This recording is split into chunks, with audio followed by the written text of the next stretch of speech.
Assalamualaikum warahmatullahi wabarakatuh. Shalom, Om Swastiastu, Namo Buddhaya, dan salam kebajikan untuk kita semua. Hai, kami dari kelompok 7 Hukum Bisnis dan di sini kami akan menyajikan mengenai materi hubungan bisnis, keagenan, dan distributor. Halo, perkenalkan nama saya Fitri di Jibusang dengan NIM akhir 173. Perkenalkan, nama saya Zakia Minia Gusiana dengan NIM akhir 001. Halo, perkenalkan nama saya Iqbal Yono Haryadi dengan NIM belakang 011. Hai, perkenalkan nama saya Mumtaz Mahal dengan NIM akhir 013. Halo, perkenalkan, nama saya Siti Aurel Sinowaso dengan NIM akhir 015. Latar belakang tentang hubungan bisnis antara agen dan distributor dalam hukum bisnis. Hal ini melibatkan aspek legal dan kontraktual yang mengatur keterkaitan antara kedua pihak tersebut. Dalam hukum bisnis, hubungan antara agen dan distributor dapat diatur oleh perjanjian atau kontrak yang ditandatangani oleh kedua belah pihak. Kontrak tersebut harus mencakup berbagai aspek penting seperti hak dan kewajiban masing-masing pihak, area geografis yang ditetapkan, durasi kontrak, ketentuan pembayaran, dan lain sebagainya. Selain perjanjian atau kontrak, hubungan antara agen dan distributor juga dapat diatur oleh undang-undang yang berlaku di negara atau yurisdiksi tertentu. Penting untuk dicatat bahwa setiap negara atau yurisdiksi dapat memiliki peraturan yang berbeda terkait hubungan agen dan distributor dalam hukum bisnis. Selanjutnya, ada pengertian tentang hubungan bisnis, keagenan, dan distributor. Agen adalah pihak yang bertindak atas nama dan kepentingan lain atau prinsipal dalam melakukan transaksi bisnis. Agen juga bertanggung jawab untuk mencari pelanggan, menjual produk atau jasa, dan menjaga hubungan bisnis dengan pihak ketiga. Di sisi lain, distributor adalah pihak yang memperoleh hak dari produsen atau pemilik merek untuk mendistribusikan produk atau jasa tersebut kepada konsumen. Distributor membeli produk dari produsen atau pemilik merek dengan harga grosir dan menjualnya kembali dengan harga retail kepada konsumen akhir. Yang selanjutnya ada dasar hukum. Dasar hukum dalam hubungan bisnis antara agen dan distributor dalam hukum bisnis dapat bervariasi tergantung pada negara atau yurisdiksi yang berlaku. Berikut adalah beberapa dasar hukum umum yang dapat menjadi acuan dalam konteks ini. Yang pertama, ada kontrak. Kontrak adalah hubungan antara agen dan distributor yang didasarkan pada perjanjian atau kontrak yang ditandatangani oleh kedua belah pihak. Kontrak tersebut harus memuat ketentuan-ketentuan yang mencakup hak dan kewajiban masing-masing pihak, durasi kontrak, wilayah yang ditetapkan, harga, pembayaran, ketentuan penghentian, dan lain sebagainya. Yang kedua ada undang-undang agen. Beberapa negara memiliki undang-undang khusus yang mengatur hubungan agen dan prinsipal. Undang-undang semacam itu dapat memberikan definisi dan aturan tentang peran, hak, dan kewajiban agen, serta kewajiban prinsipal terhadap agen. Berikutnya ada undang-undang distribusi. Di beberapa yurisdiksi, terdapat undang-undang yang mengatur hubungan distribusi, terutama dalam konteks distributor dan produsen atau pemilik merek. Undang-undang distribusi juga mungkin mengatur isu-isu seperti penghentian hubungan distribusi, hak-hak kompensasi, dan persyaratan pengungkapan informasi. Berikutnya ada hukum persaingan. Hukum persaingan bertujuan untuk mencegah praktek-praktek bisnis yang merugikan persaingan sehat di pasar. Dalam konteks ini, hubungan agen dan distributor harus mematuhi undang-undang persaingan yang berlaku. Selain keempat dasar hukum yang telah disebutkan, masih ada peraturan lain yang dapat berlaku dalam konteks hubungan agen dan distributor, tergantung pada negara atau yurisdiksi yang bersangkutan. Oleh karena itu, penting untuk mencari nasihat hukum dari profesional yang berkompeten dalam hukum bisnis di wilayah yang relevan untuk memastikan kepatuhan terhadap peraturan hukum yang berlaku. Oke, selanjutnya di sini saya akan menjelaskan mengenai perbedaan antara distributor dengan keagenan. Perbedaan-perbedaan ini dapat kita lihat dari berbagai aspek. Aspek yang pertama itu dari pengertiannya. Pengertian distributor dan keagenan tertuang dalam Peraturan Menteri Perdagangan Nomor 22 Tahun 2016 tentang Ketentuan Umum Distribusi Barang yang berbunyi, distributor adalah pelaku usaha distribusi yang bertindak atas nama sendiri dan atas penunjukan dari produsen atau supplier atau importir berdasarkan perjanjian untuk melakukan kegiatan pemasaran barang. Sedangkan agen adalah pelaku usaha distribusi yang bertindak sebagai perantara atas nama pihak yang menunjuknya atau prinsipal berdasarkan perjanjian untuk melakukan kegiatan pemasaran barang. Kemudian perbedaan yang selanjutnya dapat kita lihat dari aspek kegiatan usaha yang dilakukannya. Distributor melakukan pemasaran dan menjual barang-barang prinsipal itu dalam wilayah dan jangka waktu tertentu. Sedangkan agen menjual barang atau jasa bukan atas nama dirinya sendiri, melainkan atas nama prinsipal. Jadi agen itu hanya sebatas perantaranya saja. Kemudian perbedaan selanjutnya dapat kita lihat dari aspek sumber pendapatannya. Distributor mendapatkan pemasukan dengan cara membeli barang dari prinsipal, lalu menjualnya kembali kepada pelanggan. Sementara, agen memperoleh pendapatan dari komisi yang diberikan oleh prinsipal karena sistem pembayaran dari pelanggan itu dilakukan langsung pada prinsipal, dan jumlah komisinya itu akan bergantung pada jumlah barang atau jasa yang berhasil mereka jual kepada pelanggan. Kemudian perbedaan yang selanjutnya itu dapat kita lihat dari aspek cara menetapkan harganya. Pada distributor, harga barang atau jasa yang dijual ditetapkan langsung oleh distributor. Sedangkan agen, wewenang untuk menetapkan harga jual barang atau jasa itu dimiliki secara penuh oleh prinsipalnya.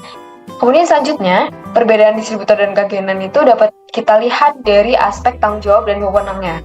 Dalam perjanjian distributor, dijelaskan bahwa distributor itu bertindak atas namanya sendiri, sehingga pihak yang menunjuknya itu tidak bertanggung jawab atas segala tindakan yang dilakukan oleh distributor. Perusahaan manufaktur yang memasok produk kepada mereka pun tidak bertanggung jawab atas tindakan distributornya. Mereka hanya bertanggung jawab atas kualitas produknya bahkan ketika produk itu telah dijual oleh distributor. Lain halnya dengan distributor, dalam perjanjian keagenan disebutkan bahwa prinsipal memiliki tanggung jawab atas tindakan-tindakan yang dilakukan oleh agen, sepanjang hal tersebut itu dilakukan dengan batas-batas wewenang yang diberikan kepadanya.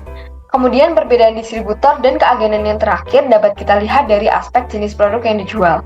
Distributor biasanya menjual produk kebutuhan sehari-hari yang memiliki harga jual cenderung murah, seperti makanan, minuman ringan, dan sebagainya. Harga jual yang murah ini biasanya ditetapkan oleh distributor karena mereka biasanya melakukan pembelian dalam jumlah banyak secara grosir. Sedangkan pada agen, biasanya mereka itu berurusan dengan penjualan produk yang bernilai tinggi, kompleks, atau dibuat khusus. Contohnya itu seorang agen ditunjuk untuk menjual real estate. Selanjutnya saya akan membahas unsur utama keagenan. Yang pertama adalah agen, yang dimana adanya pihak yang diberikan kewenangan untuk melakukan perbuatan atau tindakan hukum tertentu untuk dan atas nama orang lain. Yang kedua adalah prinsipal, yang dimana adanya pihak yang memberikan kewenangannya untuk melakukan perbuatan hukum tertentu pada pihak lain. Hubungan hukum tersebut menimbulkan sebuah hak dan kewajiban tertentu bagi para pihak yang bertumpu pada sebuah doktrin fiduciary duties. Fiduciary duties adalah kewajiban hukum yang dimiliki oleh seorang agen atau fiduciary untuk bertindak dengan itikat baik dan mengutamakan kepentingan prinsipal atau pemegang kepentingan lainnya. Istilah fiduciary mengacu pada hubungan kepercayaan di mana satu pihak dalam kurung agen memiliki kepercayaan yang tinggi dari pihak lain dalam kurung prinsipal untuk melindungi, mengelola, atau menjalankan kepentingan atau aset prinsipal dengan kejujuran, integritas, dan penuh tanggung jawab. Selanjutnya adalah unsur utama dari distributor. Yang pertama, pemasok, yaitu produsen atau perusahaan yang menyediakan produk kepada distributor. Yang kedua, distributor, yaitu pihak yang memperoleh produk dari produsen atau pemasok dan bertanggung jawab untuk mendistribusikan produk tersebut kepada pelanggan atau pengecer. Yang ketiga adalah pelanggan, yaitu individu atau organisasi yang membeli produk dari distributor. Ketiga unsur tersebut saling berkesinambungan dan membentuk hubungan bisnis yang dimana melibatkan kerjasama antara distributor, pemasok, dan pelanggan untuk memastikan produk tersedia dan dijangkau oleh target pasar.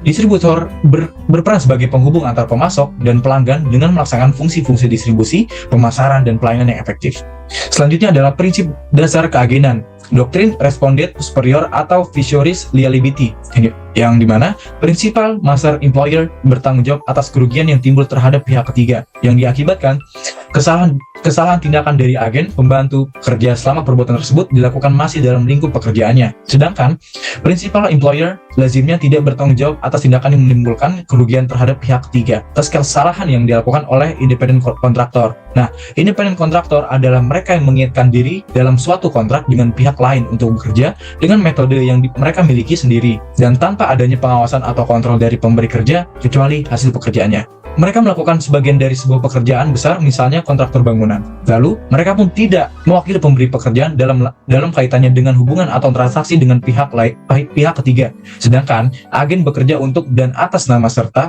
mempresentasikan atau mewakili kepentingan prinsipal dalam hubungannya dengan pihak ketiga. Prinsip dasar hubungan bisnis distributor meliputi kemitraan saling menguntungkan, transparansi dan komunikasi yang baik, keandalan dan kualitas, pelayanan pelanggan yang baik, pengelolaan persediaan yang efisien, keberlanjutan dan pertumbuhan bersama, serta kepatuhan terhadap peraturan dan etika bisnis. Prinsip dasar ini membentuk landasan yang kuat dalam hubungan bisnis antara distributor dan pemasok. Melalui penerapan prinsip ini, distributor dapat membangun hubungan yang saling menguntungkan, meningkatkan kualitas produk dan layanan, serta mencapai keberhasilan bisnis jangka panjang. Selanjutnya adalah konsep dasar dari keagenan, yaitu bersifat perorangan, tidak harus badan usaha, tidak harus berkaitan dengan pemasaran, tidak harus bersifat komersial, dan yang terakhir adalah tidak harus dituangkan dalam perjanjian yang tertulis. Dan selanjutnya adalah konsep dasar dari distributor. Konsep dasar dari distributor dibagi menjadi 6. Yang pertama adalah distribusi produk, yang kedua manajemen persediaan, yang ketiga pemasaran, yang keempat penjualan, yang kelima kemitraan dengan pemasok, dan yang terakhir adalah layan pelanggan yang baik. Oke, kemudian di sini saya akan menjelaskan mengenai hubungan hukum keagenan. Berdasarkan dari laporan pengkajian tentang beberapa aspek hukum perjanjian keagenan dan distribusi yang disusun oleh Badan Pembinaan Hukum Nasional Departemen Kehakiman tahun 1992-1993 dinyatakan bahwa agen dalam melakukan perbuatan hukum dengan pihak ketiga kedudukannya adalah sebagai kuasa prinsipal, yang dapat dikatakan bahwa agen bukan merupakan karyawan dari prinsipalnya. Perbuatan-perbuatan hukum yang berkaitan dengan transaksi perdagangan yang harus dilakukan oleh agen diatur dalam perjanjian keagenan yang dibuat oleh agen dan juga prinsipalnya. Biasanya, agen diberikan kuasa dan juga wewenang untuk melakukan penjualan dan promosi terhadap barang-barang prinsipal. Kemudian, agen dalam kegiatannya bertindak mewakili prinsipalnya. Berdasarkan pemberian kuasa, maka hubungan antara agen dan juga prinsipal sifatnya tidak seperti hubungan antara majikan dengan buruh. Dalam perjanjian perburuhan, terdapat kedudukan bagi buruh yang terbentuk lebih rendah daripada majikannya, di mana hal tersebut tidak dapat dijumpai dalam hubungan antara agen dan juga prinsipal. Istilah prinsipal ini memang memberikan kesan yang seolah-olah pengusaha atau perusahaan adalah majikan atau atasan dari agen, padahal sebenarnya agen bukanlah bawahan dari prinsipal itu. Sehingga dapat kita simpulkan bahwa agen dan prinsipal ada pada posisi yang setingkat. Agen bertindak melakukan perbuatan hukum, misalnya menjual barang atau jasa, tidak atas namanya sendiri, tetapi atas nama prinsipal. Agen dalam hal ini berkedudukan sebagai perantara. Kemudian, akan saya jelaskan juga mengenai hubungan hukum dari distributor. Mengenai hubungan distributor dengan prinsipalnya untuk memasarkan dan menjual barang-barang dalam wilayah dan jangka waktu tertentu, distributor ditunjuk langsung oleh prinsipal. Dalam keadaan ini, biasanya distributor bukan berkedudukan sebagai kuasa dari prinsipal, tetapi bertindak atas namanya sendiri atau sebagai independent trader. Distributor membeli sendiri barang-barang dari prinsipal untuk kemudian dijual kembali. Sebagai akibat hukum dari perbuatan tersebut, semua menjadi tanggung jawab dari distributor terhadap kegiatannya sendiri. Adapun hubungan hukum yang terjadi antara distributor dan juga prinsipalnya adalah tunduk pada perjanjian komisi. Yang selanjutnya saya akan menjelaskan mengenai hak dan kewajiban agen. Yang pertama, hak agen. Agen memiliki 3 hak, yaitu yang pertama, hak atas komisi. Agen berhak menerima komisi ataupun imbalan dari prinsipal atas jasa-jasa yang diberikan oleh agen yang jumlahnya ditentukan secara eksplisit dalam perjanjian keagenan. Yang kedua, hak untuk meminta pembayaran kembali dari prinsipal.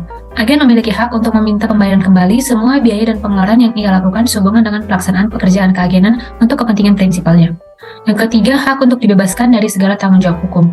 Hubungan antara prinsipal dengan agen pada prinsipnya didasarkan pada suatu kesepakatan, yaitu agen setuju untuk melakukan suatu perbuatan hukum bagi prinsipal, dan pada sisi lain prinsipal setuju atas perbuatan hukum yang dilakukan oleh agen tersebut. Yang selanjutnya, kewajiban agen. Berdasarkan Peraturan Pemerintah Nomor 29 Tahun 2021. Yang pertama, memiliki perizinan berusaha sebagai agen. Setiap agen wajib memiliki perizinan berusaha yang terintegrasi dalam sistem online single submission atau OSS yang berbasis risiko dan wajib mendapatkan nomor induk berusaha atau NIB terlebih dahulu. Yang kedua, memiliki atau menguasai tempat usaha dengan benar, tetap, dan jelas. Agar pengelolaan dan pengawasan kegiatan dagang agen lebih efektif dan usaha agen lebih dapat dipercaya. Yang ketiga, memiliki perikatan dengan pihak yang menunjuknya untuk mengatur masing-masing hak dan kewajiban para pihak. Nah, para pihak yaitu agen dan prinsipal harus membuat perjanjian yang disertai dengan legalisir oleh notaris. Yang keempat, menjalankan usaha berdasarkan komisi yang diperoleh dari pihak yang menunjuk agen. Agen wajib melaksanakan usaha yang telah disepakati dalam perjanjian dengan prinsipal. Nah, selanjutnya saya akan menjelaskan mengenai hak dan kewajiban distributor. Yang pertama, ada hak distributor.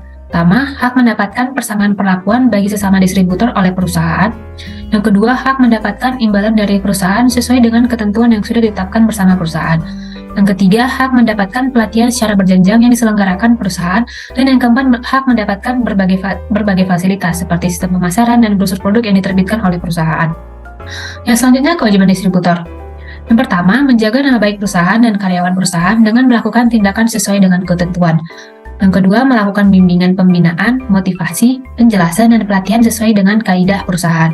Yang ketiga, mematuhi dan memahami peraturan dan perusahaan. Dan yang keempat, memiliki tingkah laku yang jujur, simpatik, dan sopan dalam bekerja. Yang kelima, memberikan informasi tentang peluang usaha dan manfaat produknya. Yang keenam, menjalankan usaha dengan jujur dan bertanggung jawab. Dan yang terakhir, menjalankan kerjasama antar sesama distributor atau dengan perusahaan dengan baik dan sesuai dengan kesepakatan. Sekian yang dapat kami sajikan, kurang dan lebihnya kami mohon maaf. Terima kasih. Wassalamualaikum warahmatullahi wabarakatuh. Dadah.